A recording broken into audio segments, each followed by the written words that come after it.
శరణం ప్రపద్యే శ్రీపాదరాజం శరణం ప్రపద్యే కాషాయ వస్త్రం కరదండధారిణిం కమండలం పద్మకరేణ శంఖం చక్రం గదాభూషితభూషణాఢ్యం శ్రీపాదరాజం శరణం ప్రపద్యే శ్రీపాదరాజం శరణం ప్రపద్యే. యూట్యూబ్ ప్రేక్షకులందరికీ జై గురుదత్ అండి.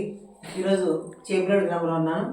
చూడండి, మన పిఠాపురం నుంచి స్వామి ఇక్కడ కూడా వచ్చేసారు. అందుకే నేను ఎప్పుడు పాట పాడుతుంటాను కదా, ఎక్కడ నిన్ను చూడాలయ్యా దత్తా శ్రీ దత్తా, ఎక్కడ నిన్ను కలవాలయ్యా దత్తా గురు దత్తా, దత్తా శ్రీ దత్తా, దత్తా గురు దత్తా, దత్తా శ్రీ దత్తా, దత్తా గురు దత్తా అని. అంతే నిజం, ఆయన కలవాలంటే మహా కష్టం, ఎందుకంటే అంతటా ఉన్నాడు కదా. అందుకని ఈరోజు అయితే ప్రస్తుతం ఇక్కడ ఉన్నాడు, చేబ్రోలు ఉన్నాడు. ఇంకా చేబ్రోలతో నాకు ఎలా పరిచయము, చేబ్రోలు అమ్మలు ఉన్నారు, వాళ్ళందరూ ఎలా నాకు పరిచయం, అసలు నేను గుడికి ఇక్కడికి రావడానికి ఎప్పుడు నాకు సంకల్పం కలిగింది అనే విషయం మీద ఈరోజు యూట్యూబ్ ఛానల్ చేసుకుందాం. కాబట్టి మీ అందరికి నచ్చితే లైక్ చేయండి, షేర్ చేయండి, కామెంట్ చేయండి. మన వాళ్ళందరినీ ఒకసారి చూపించదు.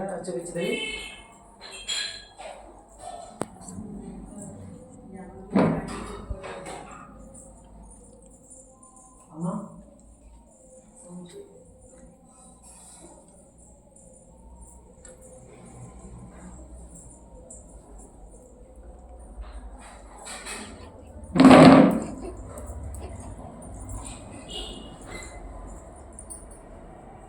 అందరికి సాయిరామమ్మా.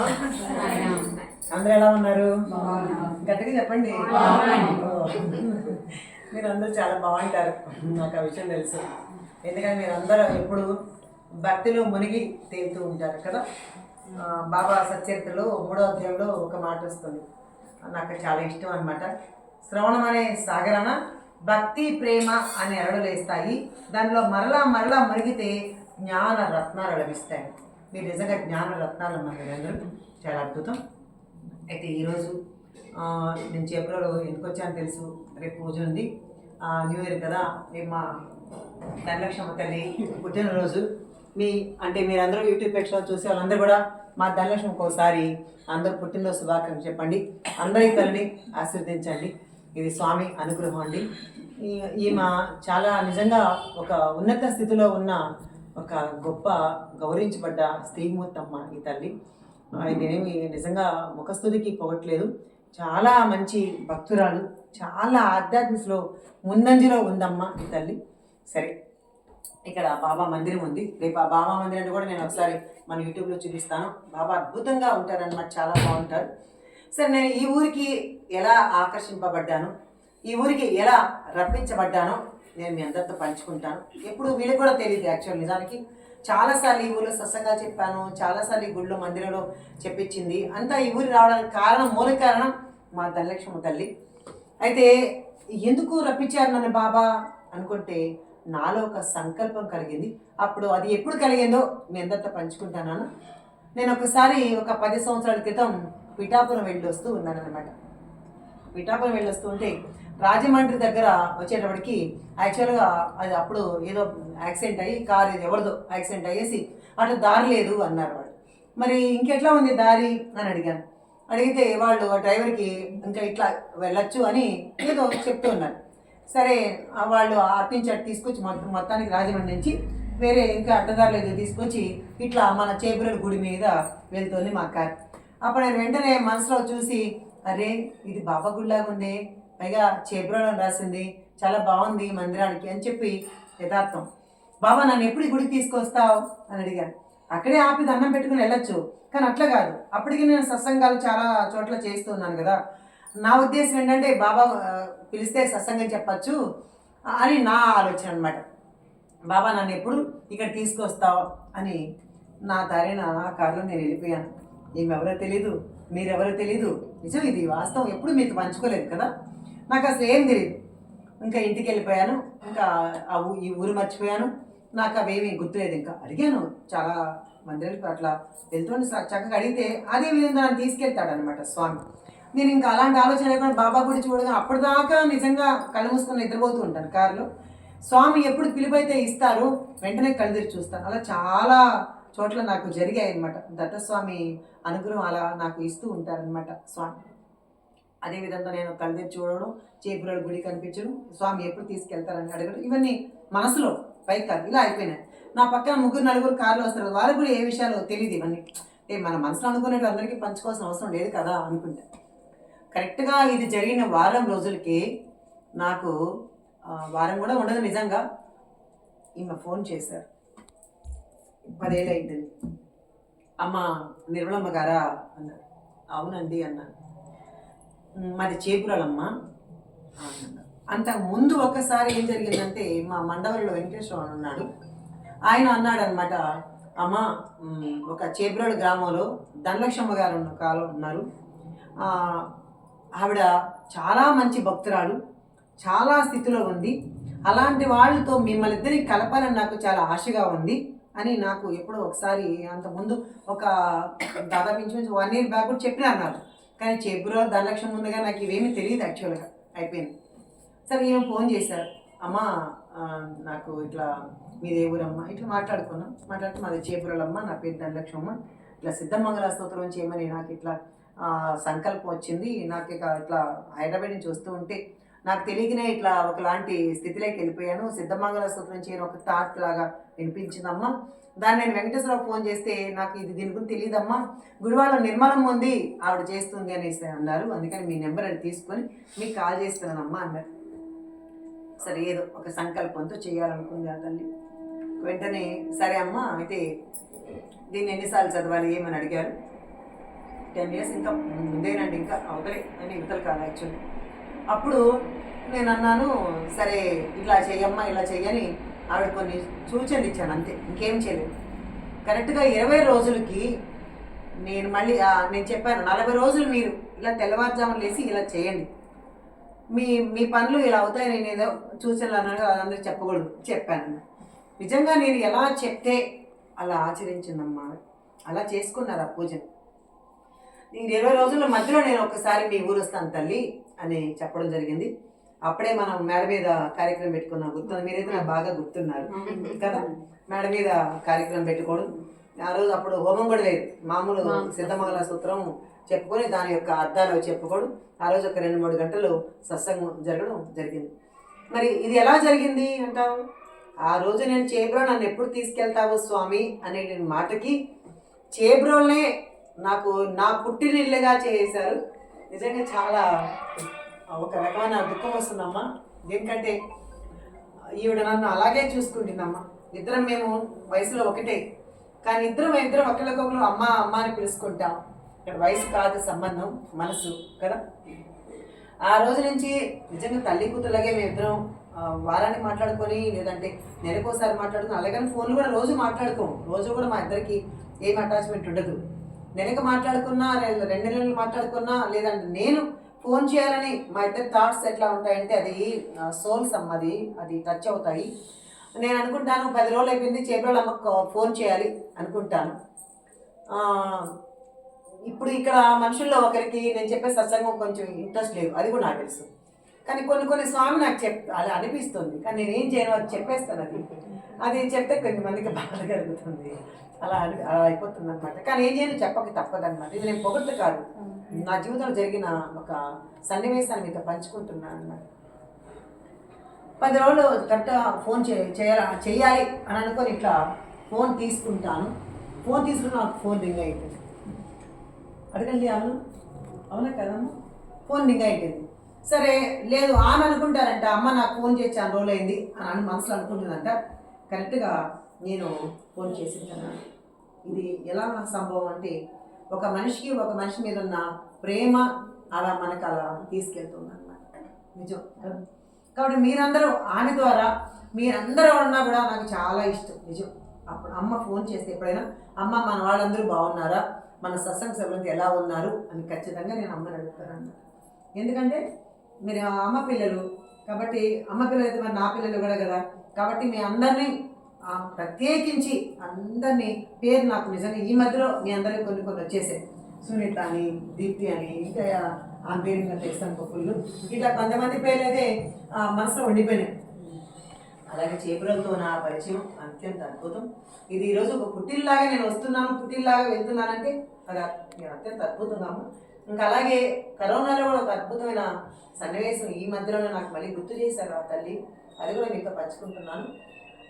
అప్పుడు ఒకసారి ఫస్ట్ కరోనాలో సత్సంగాలు చెప్పడం నాకు ఇష్టం తల్లి, చాలా ఇష్టం అనమాట. ఒకరోజు సత్సంగం లేకుంటే నేను ఇప్పుడు చెప్తా అంట, భక్తి అనేది ఒక మత్తు పదార్థం లాగా. ఒక తాగుబోతువాడు లేదంటే ఒక సాయంకాలం అయితే ఒక వ్యసనానికి టీవీ చూసేవాళ్ళు, ఇలా ఒక వ్యసనానికి ఇలా టీవీ సీరియల్ లేకుండా గిరగలాడిపోతాం కదా కొంతమంది. ఈరోజు శనివారం వచ్చింది కర్మ, ఆదివారం వచ్చింది కర్మ అని ఇట్టుకుంటాం, ఎందుకంటే దాన్ని అడిక్ట్ అయిపోయాం కాబట్టి. అయితే ఎట్లా ఎట్లా అని అనుకుంటా ఉంటాం. అలాగా భక్తిలో పడితే కూడా అదే మత్తు. ఆ మత్తు మీ అందరిలో ఉందని నాకు తెలుసు. ఏం మత్తు ఉంది మీకు? టీవీ గోల్ లేదు, ఈ ప్రపంచ విషయాల గోల్ కూడా చాలా వరకు మీరు అవాయిడ్ తగ్గించేసుకున్నారు. మీకు ఓన్లీ భజన, ఆ ప్రేమ చాలా ఉందని నిజంగా నాకు తెలుసు అన్నమాట. నేను అత్యంత నిజంగా గొప్ప బాబాకు దగ్గరగా ఉన్న ఆత్మ బంధువులు మీరందరూ కూడా, మనందరూ అలా చాలా అత్యంత అద్భుతాలమ్మా నిజంగా బాబాతో నాకు. ఈసారి కరోనా అప్పుడు ఏడుస్తున్నా, నాకు సత్సంగాలు లేవి, మరి ఎలా పోతాం, కరోనా అంటుకుంటుంది భయం కదా. అలా ప్రతిరోజు నాకు ప్రోగ్రామ్స్ ఉండేది. అలా ఒక్కసారిగా ఇంట్లో వెళ్ళిపోయేటప్పటికి లిఫ్ట్ దిగి నేను 50 రోజులు అయింది. లిఫ్ట్ దిగితే కరోనా వస్తుంది కదా అని భయం. అవును కదా, చచ్చిపోతాను భయం కదా ముందు. దాంట్లో లిఫ్ట్ దిగి దాంతో ఏమయ్యాను, మనిషి సన్నగా ఇలా అయిపోయాను. దేనికంటే డిప్రెషన్లోకి వెళ్ళిపోయాను. సత్సంగాలు లేవి చెప్పాను, ఇది కూడా ఒక మత్తు. అయితే ఎట్లా నాకు సత్సంగాలు లేవు. అప్పుడు ఈ జూమ్ మీటింగ్లు కూడా తెలియదు నాకు, ఇప్పుడన్నా ఇలా వస్తున్నాయి. ఎలాగా అని బాగా ఒక రకమైన మానసిక స్థితికి వెళ్ళిపోయాను నిజంగా. మా వారు చాలా దిగులు పడిపోయేసి, నా భార్య ఇలా అయిపోతుంది, నా సన్నగా అయిపోయింది, ఏంటి ఇలా అయిపోతుంది అని. ఆయన చాలామంది ఉన్నారు నాకు ఆత్మ పొందు నిజంగా. ఇప్పుడు చాలామంది ఒక్కొక్క ఊరికి ఇలాంటి మహాతల్లులు ఒక్కొక్క లీడర్ ఉన్నారమ్మా. విజయవాడ నుంచి గుడివాడ నుంచి బయలుదేరితే తిరుపతి దాకా ప్రతి స్టాపింగ్లోనూ అలాంటి మహాతల్లులు ఉండి అక్కడ నన్ను చాలా అత్యంత అద్భుతంగా చూసుకుంటారు, అందరూ ఉన్నారు. కానీ మరి మా ఆయనకు నా మనసులో ఈవిడికి ఇంత లేదా ఆవిడ మనసులో నాకంత చోటు ఉందని మరి మా వారు గ్రహించారేమో నాకు తెలియదు. అక్కడి నుంచి ఆయన అన్నారు, నిన్ను పద నేను చేబ్రోలు దింపేస్తాను, ఒక వారం ఉండేసి వద్దు పద అన్నారు. నాకు ఇప్పుడున్నంత చనువు కూడా లేదు నిజంగా. మాట్లాడితే మామూలుగా మాట్లాడుకుంటాం, ప్రేమ అంతే తప్ప అసలు మేము ఎప్పుడు నిజంగా ఇట్లా హట్ కూడా చేసుకోం. నిజం అడగండి, ఇట్లాగే ఉంటాం.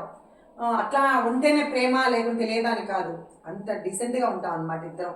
ఆ స్నేహాన్ని ఎప్పుడూ నిలబెట్టుకోవాలి తప్ప మనం దాన్ని దుర్వినియోగం చేసుకోకూడదు.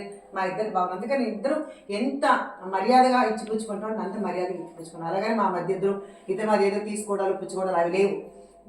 ఎంతవరకు మర్యాదగా మాట్లాడాలి, ఎంతవరకు దాన్ని తీసుకోవాలి, ఇది ఉంటే మన స్నేహాలు ఎక్కువ నిలబడతాయి. నన్ను స్నేహం అనేసి గబగబా దూరేసి గబగబా మనం వాళ్ళతో చనువుగా ఉండి మళ్ళీ 2 రోజులు వాళ్ళు అన్నారని బాధపడి ఇలా చేయకూడదు. స్నేహం అంటే స్నేహంలాగే వాడుకోవాలి. ఒక మందులాగా వాడుకుంటాం కదా, అలాగే స్నేహం కూడా మితిమీరి ఉండకూడదు, అలాగని దాన్ని డౌన్ చేయకూడదు అనమాట. చాలా మంచిగా ఉండాలి, అప్పుడు ఎప్పుడు కలకాలం ఉంటాయి. అందుకే నా ఫ్రెండ్స్ అందరూ నాకు 6 నెలలు 3 నెలలు ఉండిపోయేవాళ్ళు కాదు. చాలా 25 ఏళ్ళు 30 సంవత్సరాలు 50 సంవత్సరాల ఫ్రెండ్స్ కూడా నాకు ఇప్పటికీ చాలా అత్యంత అద్భుతంగా ఉన్నారు. ఎందుకంటే వాళ్ళతో మనీ రిలేషన్ ఉండదు.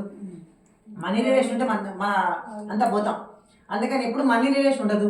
ఉన్నా కూడా అసలు అంత గొప్ప మంచి స్నేహానికి మారిపోయారు కదా. మన ఇంట్లో భర్తతో, భార్యతో, పిల్లలతో, బంధువులతో చెప్పుకోలేనివన్నీ కూడా మనం ఈ స్నేహంతో చెప్పుకుంటాం.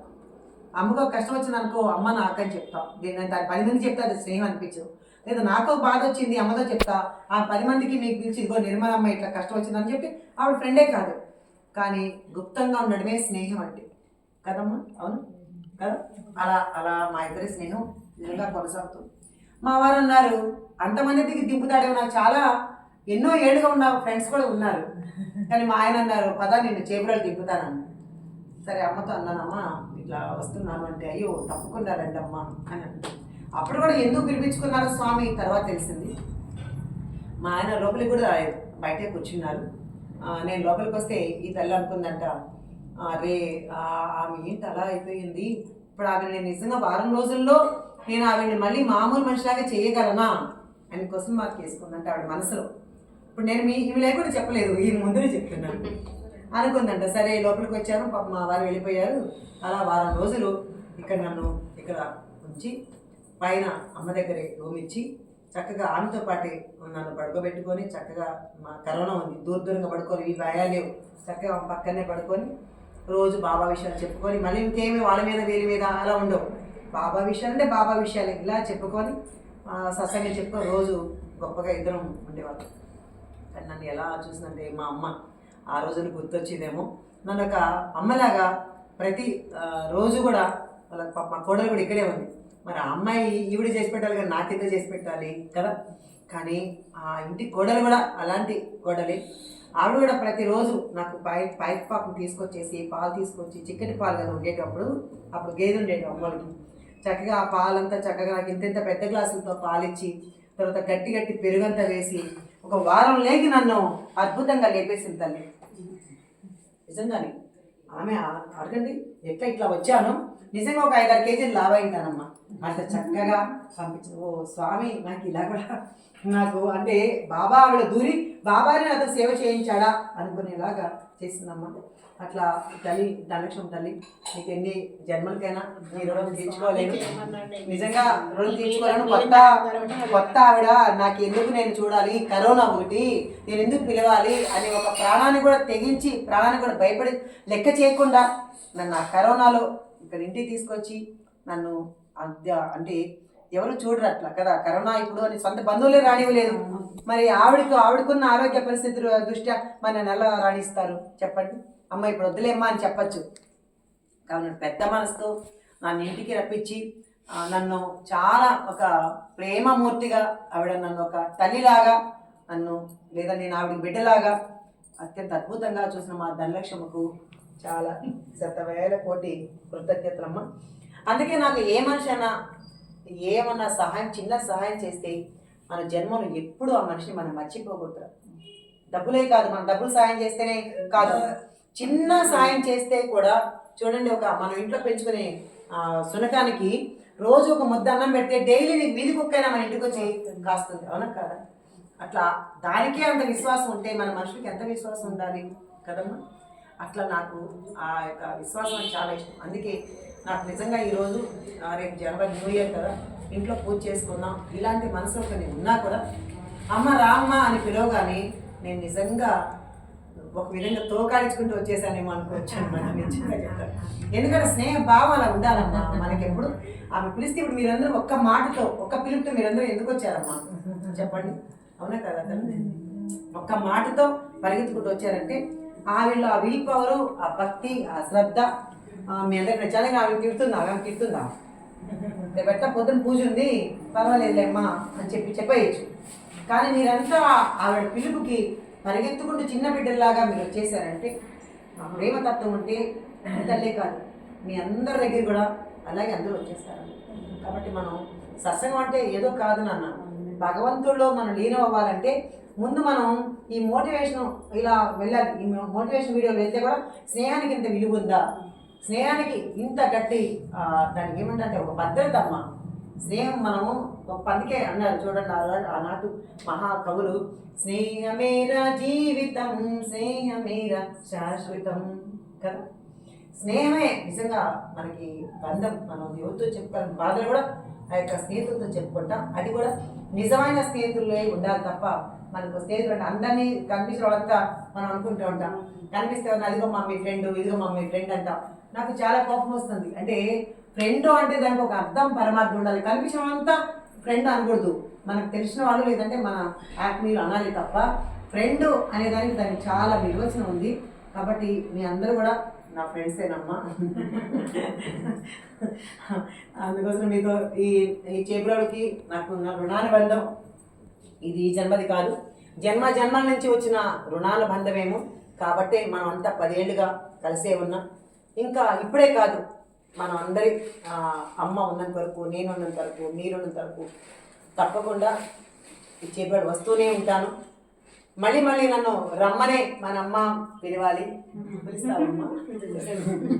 మీరు వస్తారంటే కానీ ఇవాళ వచ్చారంటే అది నా దత్తుడు తీసుకొచ్చి పెట్టమనమ్మా. మీరు ఎక్కడికో ప్రయాగ వెళ్ళాలి లేకపోతే నాగపూర్ వెళ్ళాలి, ఆ స్వామి రమ్మన్నాడు నన్ను అంటే నిన్నల్లా నేను అనుకున్నానమ్మా వస్తే రండి మీ ఇష్టం, బాబా రమ్మంటున్నారుగా వెళ్ళండి అని కూడా నేను చెప్పిన విషయం తెలుసు మీకు. కానీ ఆయన అక్కడ తీసుకెళ్లకుండా నా దగ్గరికి తీసుకొచ్చాడంటే నేను చేసుకున్న అదృష్టం. మీకు చాలా చాలా కృతజ్ఞతలు నేను చెప్పుకోవాలమ్మా. అవునమ్మా నిజమే కదా. మరి తాజుద్దీన్ బాబా రమ్మని పిలిస్తే మీరు వెళ్ళకుండా నా దగ్గరికి వస్తారంటే నేను దానికి కూడా ఒక మాట చెప్పానమ్మా. నేను యాక్చువల్గా నేను నాగపూర్ వెళ్ళాలనిపించింది. నేను మీ గ్రూప్లో కూడా పెట్టాను, అది రోజు తాజుద్దీన్ బాబా గురించి చెప్తున్నాను. అయితే అది సీరియస్గా చాలా నేను ఒక పూజ ఒక ఏదైనా చేశానంటే ఒక స్నేహం కానీ ఏది చేసినా సరే చాలా డెడికేట్గా చేస్తాను. ఏదో ఇది వదిలేసే స్నేహం అలా చేయను. అలాగే పూజ కూడా ఏదో ఇష్టం లేకుండా అలా చేసి వెళ్ళిపోదాం ఇలా ఉండదు, నాకు తృప్తి అనిపించాలి అలా చేస్తాను అనమాట. అప్పుడు ఆ చరిత్ర పారాయణ చేస్తూ ఉంటే స్వామి చూస్తే స్వామిని అంత నాగపూర్ తీసుకొచ్చి 6 రోజులు లేదు కదా, సరే రేపు వచ్చేస్తానులే స్వామి అని మనసులో అనుకున్నాను. ఇంకా అమ్మతో చెప్పాను, అమ్మ ఇట్లా నేను నాగపూర్ వెళ్దాం అనుకుంటున్నాను అంటే ఆమె ఒక్క నెగిటివ్ మాట కూడా మాట్లాడకుండా మామూలుగా తలిగేస్తారు కదా, ఏంటి నేను పిలిస్తే అరేంజ్ చేసి నన్ను కనీసం అంటే మనుషులు మనస్తత్వాలు చెప్తున్నారు అని అనుకుంటా. కానీ ఆమె ఒక్కటే మాకు పాజిటివ్గా అన్నారు, సరే అమ్మ నీకు ఎలా ఇష్టమైతే అలా చేయన్నారు. చూడు ఎంత పాజిటివ్గా అన్నమాట. సరే అప్పుడు సరేలే చూద్దాం అనుకున్నాను. అమ్మ మళ్ళీ ఫోన్ చేశారు, అమ్మ టికెట్ రిజర్వేషన్ చేయించుకున్నారా? లేదు చేయించుకోవాలా, ఎప్పుడు కనిపిస్తే అప్పుడు ఎక్కేయడమే కదా నా పని. నాకు తెలియదు దత్తుడు ఎప్పుడు ఎలా రమ్మంటే అలా వెళ్ళిపోతాంట, నాకు ప్లానింగ్ లేదు. అది కొన్ని రోజులు ఉండేది ప్లానింగ్. తర్వాత ఆయన ఆజ్ఞ ప్రకారం ఆయన ఎలా చెప్తే అలా పరిగెత్తుకుంటూ వెళ్ళిపోతున్నాను కదా, కాబట్టి నాకు ఒక ప్లాన్ లేదు. ఇప్పుడు అమ్మీలు అడిగారు, వెళ్తావా అమ్మ? నేను ఏం మాట్లాడదు, సరే సరే అప్పుడు అనుకున్నాను. రాత్రి కూడా చెప్పాను అమ్మతో, అమ్మ మనము ఎప్పుడైనా ఏం చేయాలంటే ఎవరైనా పిలిస్తే అది భగవంతుడి పిలుపులాగా వచ్చేయాలి.